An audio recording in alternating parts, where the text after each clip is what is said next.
बिस्मिल्लाहिर्रहमानिर्रहीम, अस्सलाम वालेकुम। आप देख रहे हैं व्यूज़ मैटर। मैं हूं मुर्तज़ा डार। 2000 केस के अंदर कुछ डेवलपमेंट्स है, उसका आपसे जिक्र करना है। एक तो हम बात आज ये करेंगे कि एडिशनल डिस्ट्रिक्ट एंड सेशन जज साहब की आज अदालत लगी इस हवाले से, और उसमें कुछ पेशरफ्त हुई है, अहम पेशरफ्त हुई है। वो क्या है मैं आपको बिल्कुल सिंपलेस्ट तरीके से वो बताऊँगा। दूसरी बात आज हम ये करेंगे कि इन्वेस्टिगेशन ऑफिसर के हवाले से तहफ़्फ़ुज़ात हैं।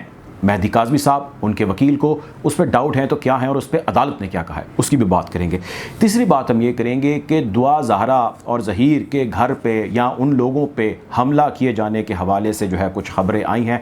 कुछ यूट्यूबर्स अपना नया नैरेटिव लेकर आए हैं। वो कौन सा हमला है, और उनका कहना है कि कुछ यूट्यूबर्स ने हमला कर दिया है। ये इस बात में कितनी हकीकत है, कितना फसाना है, उसकी बात करेंगे। तीसरी बात हम ये करेंगे कि जो नया ये जो 10-11 रुकनी मेडिकल बोर्ड बना है डॉक्टर्स का, पहले 10 थे, अब उसमें 11वां डॉक्टर भी किया गया है। इस 11 रुकनी डॉक्टर्स के मेडिकल बोर्ड पर एतराज़ात ज़हीर एंड कंपनी को क्यों शुरू हो गए हैं, उसकी भी बात बताऊंगा। और आखिरी बात हम ये करेंगे कि एक और बयानिया, वैसे है तो पुराना ही, लेकिन उसको एक नए अंदाज से जो है वो आगे बढ़ा चढ़ा के पेश करने की कोशिश की जा रही है। और वो ये है कि मेहदी काज़मी या Mehdi Kazmi school of thought रखने वाले ये वो लोग हैं जो मैं ना मानूं की रट लगा रहे हैं, और इन्होंने आगे चल के भी यूं ही करना है। ये क्यों जो है इस चीज़ के ऊपर जोर दिया जा रहा है, इसकी भी बात करेंगे। खैर, गुफ्तगू का बाकायदा आगाज़ करते हैं। सबसे पहले ये कि एडिशनल डिस्ट्रिक्ट एंड सेशन जज साहब ने आज इस केस की समाअत करनी थी। उन्होंने समाअत की। दो मुख्तलिफ चीज़ें हैं जिसके अंदर इस केस की समाअत हुई। सबसे पहले उन्होंने कहा, पुलिस वालों को बुलाया, मेहदी काज़मी साहब और उनके वकील को बुलाया, और उन्होंने बुला के ये कहा कि भाई दो चीज़ें हैं जिस पे पुलिस को उन्होंने कहा कि हमें आपसे जवाब चाहिए। सैटरडे को जो इस हवाले से हमारे रिमार्क्स हुए थे उसके अंदर हमने दो हिदायत आपको दी थी। पुलिस को जो तर्जुमान थे उनको उन्होंने कहा जी, एक तो हमने आपको ये कहा था कि आपने इस केस की दोबारा इन्वेस्टिगेशन करनी है, आपने उसका क्या किया है, एक तो हमें वो बताइए। दूसरा उन्होंने कहा कि आपने मेडिकल बोर्ड के आगे बच्ची को पेश करना था, उसकी क्या अपडेट है, हमें वो भी बताइए। जिसके जवाब में पुलिस ने, जो एक ख़ास पुलिस का रिवायती तरीका होता है, उन्होंने कहा कि जी माय लॉर्ड, हमें थोड़ा सा टाइम दे दीजिए, क्योंकि हमारे पास टाइम कम था। बच्ची पंजाब के अंदर थी, टीम वहाँ पर गई है और वो उसको जल्द यहाँ पर पेश कर देंगे। जैसे ही हम यहाँ पेश करेंगे आपके सामने भी आ जाएगी, हम इन्वेस्टिगेशन जो है उस पर काम मज़ीद तेज़ी से शुरू जो है वो और कर देंगे या उसको कंप्लीट कर लेंगे, और बच्ची को मेडिकल बोर्ड के आगे भी पेश कर देंगे। सो किस्सा मुख्तसर ये कि पुलिस के तर्जुमान ने आज 7 जुलाई तक का वक्त मांग लिया है। यकम है, यानी कि 5 दिन और मांगे गए हैं और 6 दिन वहाँ पर पेश होना होगा। सो 7 जुलाई पुलिस को दोबारा रिपोर्ट करना है इसी अदालत के अंदर जज साहब के आगे, और बताना है कि उसने जो री इन्वेस्टिगेट किया सारे केस को, एंटायर केस को, उसमें उसकी नई फाइंडिंग्स क्या है, क्योंकि प्रीवियस उसकी उठा के फाड़ के कागज़ को फेंक दिया गया था जो उसने सी प्लान के तहत दी थी या चलान सी के तहत दी थी। खैर, और मेडिकल बोर्ड के आगे भी वो पेश कर देगा। अगली चीज़ ये है कि इन्वेस्टिगेशन ऑफिसर के ऊपर तहफ़्फ़ुज़ात हैं, और ये तहफ़्फ़ुज़ात मेहदी काज़मी साहब को हैं और उनके वकील को हैं, और इस हवाले से वो आईजी को भी लेटर लिख चुके हैं, और इस हवाले से कल भी उन्होंने एक सेकंड लेटर लिखा आईजी को। इस हवाले से उन्होंने जो जज साहब हैं उनको भी लिखा और कहा कि इस इन्वेस्टिगेशन ऑफिसर को तब्दील किया जाए।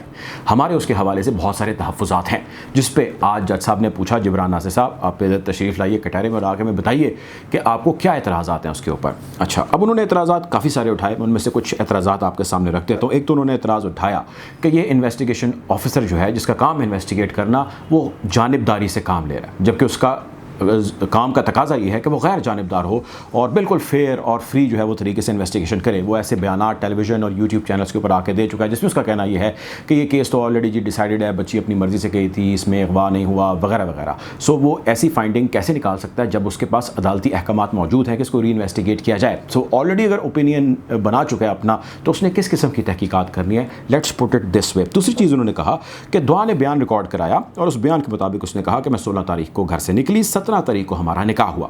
ज़हीर ने बयान रिकॉर्ड कराया, उसने कहा 17 तारीख को दुआ यहाँ पहुंची और 18 को हमारा निकाह हुआ। जिन लोगों का निकाह हो रहा है उनके बयान के अंदर निकाह की जो तारीख बताई जा रही है वो गलत है। पुलिस ने इसके हवाले से इन्वेस्टिगेट क्यों नहीं किया, ये वही इन्वेस्टिगेशन ऑफिसर है। फिर उन्होंने ये कहा कि 161 के तहत, यानी कि थोड़ी टेक्निकल चीज़ है लेकिन आसान लफ्ज़ों में, ये उन्होंने कहा कि ज़हीर ने एक बयान दिया और उसने इस बयान में कहा कि दुआ ने मुझे यहाँ पर, यानी कि लाहौर में आने का बताया कि मैं कराची से निकल रही हूँ और मैं लाहौर पहुँच रही हूँ, सो बी रेडी। टेलीविज़न पे आके वो ये बयानात दे रहे हैं कि मुझे तो पता नहीं था, मैं सोया उठा और मुझे पता लगा कि बाहर दुआ खड़ी है, मैं बाहर निकला, मैंने किसी से 22,000 रुपये पकड़े और उसको दे दिए। इसके ऊपर इन्वेस्टिगेशन ऑफिसर ने कोई इन्वेस्टिगेशन क्यों नहीं की। फिर उन्होंने कहा कि जो ड्राइवर यहाँ तक या टैक्सी ड्राइवर यहाँ तक लेके आया वो कौन है, उसकी गाड़ी का नंबर क्या है, चेसी नंबर क्या है, वो ख़ुद कौन है, उससे कोई इन्वेस्टिगेशन की गई, उसको ढूंढा गया, कोई इंटेरोगेशन की गई, कुछ CCTV फुटेजेस को टोल प्लाजे किसी जगह से उसका सुराग लगाया गया, नहीं लगाया गया, तो ये वही इन्वेस्टिगेशन ऑफिसर है। और अगर लगाया गया तो उनसे कहें कि हमें उसकी तफसीलात बताइए, अदालत को बताइए। इन्होंने इसके हवाले से कुछ नहीं किया। निकाह खां के हवाले से उन्होंने कहा कि निकाह खां हाफिज़ ग़ुलाम मुस्तफ़ा है, उसके हवाले से दस्तावेज़ात जो जमा कराए गए हैं हमारे नज़दीक वो गैर तसल्ली बख्श हैं। जो दस्तावेज़ात उसके निकाह खां के हवाले से जमा कराने चाहिए थे वो नहीं कराए गए। खैर ये सारी आर्गूमेंट्स उन्होंने सुने और बड़ी ज़बरदस्त दलीलें वहाँ पर दी। जबरान नासिर साहब ने, अदालत ने अपना फ़ैसला इन्वेस्टिगेशन ऑफिसर की तब्दीली के हवाले से महफूज कर लिया, यानी फ़ैसला उन्होंने कर लिया कि इसको हटाना है या नहीं हटाना, लेकिन उस फैसले को उन्होंने महफूज कर लिया। मुमकिन है जब आप ये वीडियो देख रहे हो तब फैसला आ चुका हो और इन्वेस्टिगेशन ऑफिसर हट चुका हो, या हो सकता है उसी को रीइंस्टेट रखें, वो जारी रखें कि जी यही काम करेगा। सो ये वीडियो रिकॉर्ड कराए जाने तक अभी फ़ैसला नहीं आया हुआ। और ये वही इन्वेस्टिगेशन ऑफिसर है शौकत, जो इस वक्त पंजाब से टूवर्ड्स कराची जो है मेरी इतलात, मेरे सोर्सेज़ के मुताबिक जा रहा है। और मेरी इतला और मेरे सोर्सेज़ ये कहते हैं कि वो दुआ ज़हरा को और मुमकिन तौर पर ज़हीर को प्रोड्यूस यानी कि पेश कर देगा बहुत जल्द इस कराची के अंदर, सिंध के अंदर जो मेडिकल बोर्ड है उसके आगे। मेरा ख़याल ये है कि इसके ऊपर या तो कल बड़ी ख़बर आ सकती है या विद इन फ्यू डेज़ आपको ऐसी ख़बर आती दिखाई देगी। अच्छा, ये जो मैंने आपको इतनी सारी लंबी बात बताई है ये आज की कार्रवाई है और ये वो है जो असल बैटल ग्राउंड है, लीगल बैटल ग्राउंड। और ये उसका सफ़ा है जो मैं साइड पे रख रहा हूँ, और ये दूसरा सफ़ा है जिसके ऊपर मैंने वो चीज़ें लिखी हैं जो लीगल बैटल ग्राउंड बिल्कुल भी नहीं है, लेकिन वो नैरेटिव की ग्राउंड है। और वो नैरेटिव ग्राउंड बहुत सारे यूट्यूबर्स बना रहे हैं, पेश कर रहे हैं, और वो उनको लगता है कि उनका बयानी अगर आवाम के अंदर मकबूल हो जाएगा तो वो अपना वो हदफ हासिल कर पाएंगे जिस हदफ के ऊपर उनके ऊपर ऑलरेडी इल्ज़ामात लग रहे हैं। तो उसके अंदर दो तीन चीज़ें हैं। एक तो वो ये कहते हैं एक नया नैरेटिव बनाया जा रहा है। कल रात मैं एक वीडियो देख रहा था और उसके अंदर कहा जा रहा था कि दुआ और ज़हीर के घर पे हमला हुआ है, और उस हमले की पहले मैं ख़बर दे देता हूँ जो मुझे पता लगी क्या दी गई है। ख़बर ये दी गई है कि यूट्यूबर्स ने घर पर हमला कर दिया दुआ और ज़हीर के, जहाँ पर वो ठहरे हुए थे। एक चीज़। दूसरी चीज़ उसके अंदर ये कही गई है कि उन्होंने दुआ को अपने साथ ले जाने की कोशिश की। ठीक है जी। तीसरी चीज़ उसके अंदर की कही गई है कि मेहदी काज़मी के हम ख्याल यूट्यूबर्स या वो यूट्यूबर्स जो मेहदी काज़मी के साथ हैं, ये कार्रवाई उन लोगों ने की थी। ग्रे और ब्लैक कलर के उन्होंने कहा कि जी उन्होंने कपड़े पहन रखे थे और उन्होंने कुछ बंदे अपने जहाँ वो रहते हैं जिस मोहल्ले में वहाँ पर बाहर गली में भी खड़े कर रखे थे, ताकि अगर दुआ किसी चोर रास्ते से बाहर निकल जाए या ज़हीर उसको कहीं ले जाने की कोशिश करे तो फ़ौरन उसको वो रोक लें। All right. फिर उसके अंदर ये चीज़ कही गई कि चादर और चार दीवारी का तकद्दुस पामाल किया गया और उनकी कुछ तस्वीर और वीडियोज़ बनाई गई जिसकी कतई तौर पर इजाज़त नहीं है। ये वो चीज़ें हैं या ये वो नैरेटिव है या ये वो ख़बर है जो कि सोशल मीडिया पे गर्दिश कर रही है। और इसको सुनने के बाद आपको शायबा या इसकी जब आप वो थंबनेल की लाइन पढ़ते हैं या टैग लाइन पढ़ते हैं आपको लगता है कि यार situation is getting very tensed, उनके ऊपर हमले होने शुरू हो चुके हैं या उनकी जान को शदीद किस्म का ख़तरा है। मैं ये कतई तौर पर नहीं कह रहा कि उनकी जान को ख़तरा नहीं हो सकता, लेकिन मुझे कोई ख़ास वजह समझ नहीं आ रही कि उसकी जान को फ़िलहाल इन तमाम चीज़ों को सामने रखते हुए ख़तरा कैसे हो सकता है। वैसे ज़ाहिर है she is at risk, but other thing is कि जब मैंने स्टोरी को पढ़ना शुरू किया तो मुझे सिवाय मज़ाक के तो इसके अंदर कतई तौर पे कोई चीज़ जो है वो सब्सटेंशियल एविडेंस नहीं लगा। यानी कि यूट्यूबर्स भी ज़ाहिर सहाफ़ी हैं, अगर या कुछ यूट्यूबर्स को हम सहाफ़ी नहीं भी कंसिडर करते, लेकिन चले जो भी थे कंटेंट क्रिएटर, वो उन्होंने धावा बोला तो भाई आपसे मुराद मेरी के दुआ और ज़हीर या चले ज़हीर के जो वकील साहब हैं उन्होंने इस चीज़ के हवाले से FIR क्यों नहीं कटाई। इस FIR के अंदर वो मल्टीपल दफ़ात लगा सकते थे।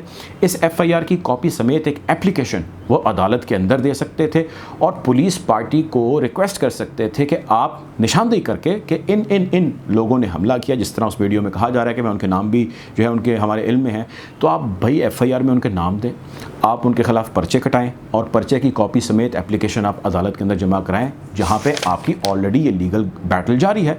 आपके लिए तो केस और आसान हो जाएगा कि हमारे लिए तो जी देखें इस किस्म की हरकतें की जा रही हैं, हम पे इस किस्म के हमले किए जा रहे हैं और ये उसके सबूत हैं। So I mean why to do this. लेकिन अगर आप यूँ ना करें या आप इससे एक कदम पीछे हट जाएं तो फिर आपकी इसको हरकत को भौंडी हरकत ही कहा जाएगा और इस हरकत को एक बचकाना चाल कहा जाएगा और इस हरकत को सिवाय इसके कि आप नैरेटिव या लोगों के जहन उलझा रहे हैं, इसके अलावा इसको कुछ नहीं कहा जाएगा। So this is just waste of time and energy, और मैं आप लोगों को सजेस्ट करूँगा इस पर ज़्यादा टाइम और एनर्जी वेस्ट ना करें, परेशान ना हो ज़्यादा चीज़ों से। अगली चीज़ ये है नया एतराज़ उठाया जा रहा है और वो एतराज़ उठाना शुरू कर दिया गया है मेडिकल बोर्ड के हवाले से। और एतराज़ ये उठाया जा रहा है, दो चीज़ें हैं मेडिकल बोर्ड के हवाले से जो एतराज़ में उठाई जा रही हैं। एक तो ये कि भाई इतना बड़ा मेडिकल बोर्ड बनाने की क्या ज़रूरत पेश आ गई, ऐसी बहुत सारी बच्चियों के वाक़यात होते हैं और उसके ऊपर मेडिकल होता है, लेकिन इतना बड़ा मेडिकल बोर्ड क्यों बनाया। और ये जो मेडिकल बोर्ड बनाया गया है ये मर्ज़ी का बनाया गया है मेहदी काज़मी साहब की, मर्ज़ी का और बड़ा। यानी ये एतराज़ वो है जो मैं एज्यूम कर रहा था कि शायद मेहदी काज़मी साहब की तरफ से आ जाए। अच्छा, मैंने देखा मेहदी काज़मी साहब की तरफ से ये एतराज़ नहीं आया।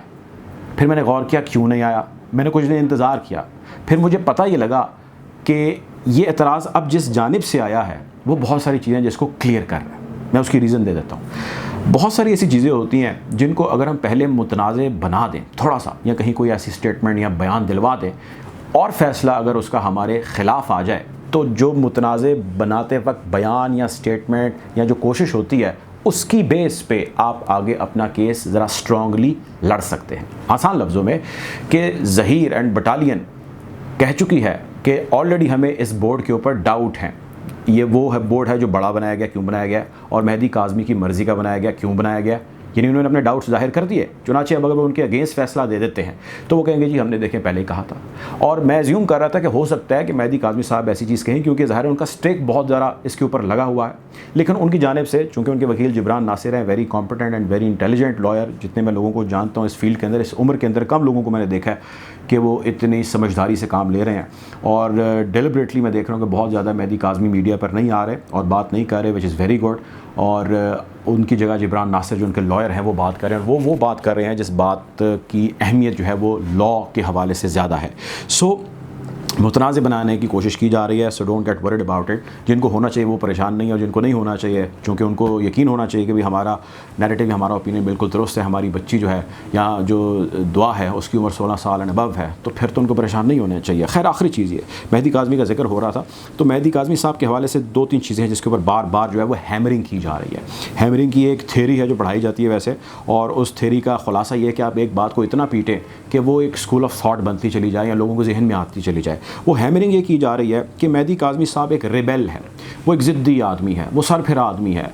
कोई उसको जो है वो सरफिरा बुड्ढा कह रहा है, कोई उसको ज़िद्दी आदमी कह रहा है, कोई उसको अनापसंद कह रहा है, कोई बेटी की खुशियों का दुश्मन कह रहा है, and the list goes on. आप मुझसे ज़्यादा जानते हैं कि लोग उनके बारे में क्या क्या कह रहे हैं, और जो चीज़ें कह रहे हैं वो उनमें वो ये कह रहे हैं, देखें जी, एक तो ये कि उसने अपनी बेटी की खुशी जो है उसका ख्याल नहीं किया, उसने अपनी ज़िद को फ़ौक़ियत दी अपनी बेटी की मोहब्बत पे। एक नैरेटिव ये बार बार हैमर किया जा रहा है। दूसरा ये कि जो लीगल बैटल है, उस बैटल के अंदर मेहदी काज़मी साहब ने सुप्रीम कोर्ट में ये कहा कि जब सुप्रीम कोर्ट में जज साहब ने पूछा कि काज़मी साहब ये बताइए कि आपकी बेटी से आपकी मुलाकात कराई गई, तो मेहदी काज़मी साहब ने कहा नहीं जी, कोई मेरी ख़ास जो है उससे मुलाकात नहीं कराई गई। इसके ऊपर बार बार ये हैमर किया जा रहा है कि अदालत में खड़े होकर उन्होंने झूठ बोला। जज साहब ने फिर पूछा बताइए आपकी तो मुलाकात हुई थी, आपको जज साहब ने मिलवाया था हाई कोर्ट के अंदर, जिस पे उन्होंने कहा हाँ जी मुझे मिलाया था थोड़ी देर के लिए, यानी कि उन्होंने अदालत आलिया के आगे खड़े होकर झूठ बोला।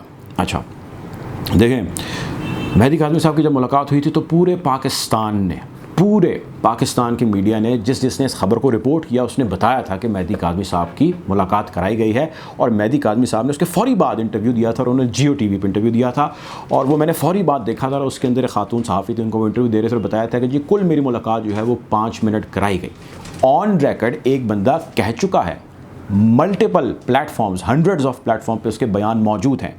अगर वो जज साहब के सामने ये कह रहा है तो उसके कहने का मकसद या अंडरस्टैंडिंग ये नहीं है कि भाई मैं आप गलत कह रहे हैं या वो अदालत गलत थी, मुलाकात ही नहीं। इसका मतलब ये है कि वो मुलाकात होना या ना होना is one and the same thing, यानी मुलाकात हुई और वो ऑलरेडी एडमिट कर चुके हैं।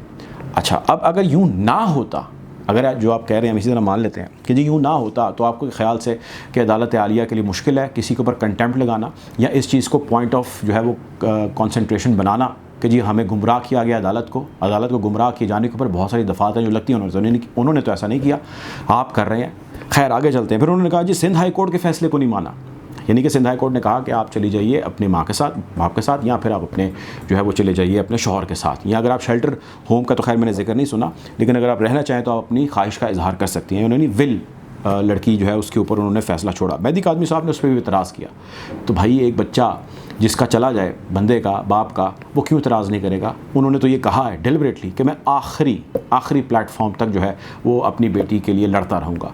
सुप्रीम कोर्ट इसके ऊपर या कोई भी कोर्ट या कोई भी बोर्ड इसके ऊपर कोई भी फ़ैसला दे देता है, एक बाप ने तो खड़े रहना जब तक उसकी बच्ची उससे दूर है। सो ये बात कहना कि उनको अपनी बच्ची से पीछे हट जाना चाहिए इसलिए कि वो एक रिबेल हैं, मेरा ख्याल है कि अनएथिकल चीज़ है। अगली चीज़ ये, अब मेडिकल बोर्ड का फ़ैसला आएगा तो क्या मेहदी काज़मी मानेंगे? मेडिकल बोर्ड अगर कह देता है मेहदी काज़मी साहब को कि जी आपकी बेटी की उम्र 16 से 17 साल है, पहले जो एक डॉक्टर ने मुआयना किया था उसने सही मुआयना किया था, तो मेहदी काज़मी नहीं मानेंगे, कतई तौर पे नहीं मानेंगे।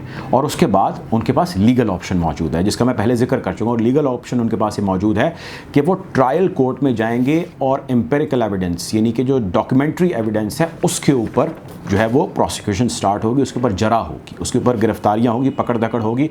बोर्ड के बंदे आएंगे, वजारत दाखिला के बंदे आएंगे उसके अंदर, नादरा के बंदे आएंगे उसके अंदर, और आके वो इंटेरोगेशन होगी तो वो बताएंगे पाकिस्तान की कोर्ट्स के अंदर सबसे तगड़ा कोई डॉक्यूमेंट इस हवाले से माना जाता है तो वो बे फॉर्म है, या फिर उसके बाद पासपोर्ट है। उस बच्ची का बे फॉर्म और पासपोर्ट दोनों 14 साल की उम्र डिपेक्ट कर रहे हैं। तो खैर कहने का मकसद ये है कि जो नैरेटिव बनाया जा रहा है बाप के हवाले से, ज़ाहिर है वो एक मज़मूम कोशिश है जो की जा रही है। बाप ज़ाहिर बाप है, उसने इस जंग को लड़ना है। और मेहदी काज़मी साहब पे अब तो आप यकीन कीजिए, जो मेरी दानिश अंडरस्टैंडिंग है उसके मुताबिक प्रेशर सिर्फ अपनी बेटी को बाजियाब कराने का नहीं है, उन पर प्रेशर बहुत सारी करोड़ों लोगों की, करोड़ों माओं की बेटियों का प्रेशर है उनके ऊपर। और बहुत सारे लोग उनसे अब एथिकल जो है ज़िम्मेदारी उनके ऊपर डाले हुए हैं कि जी आपको एथिक्स को सामने रखते हुए हमारी बच्चियों के लिए भी इस जो है लड़ाई को लड़ना है। बहरहाल ये लड़ाई जारी है और इसके अंदर जिसका जो रोल है वो अदा कर रहा है और वो सबके सामने है। और मैं ये बिलीव करता हूँ कि खुदा की अदालत के बाद जो सबसे बड़ी अदालत है वो अवाम की अदालत है। बहरहाल कोशिश करेंगे इस केस के हवाले से आपको यूँ ही आगाह रखें। अपना ख्याल रखें, दुआ में याद रखें। अल्लाह हाफ़िज़।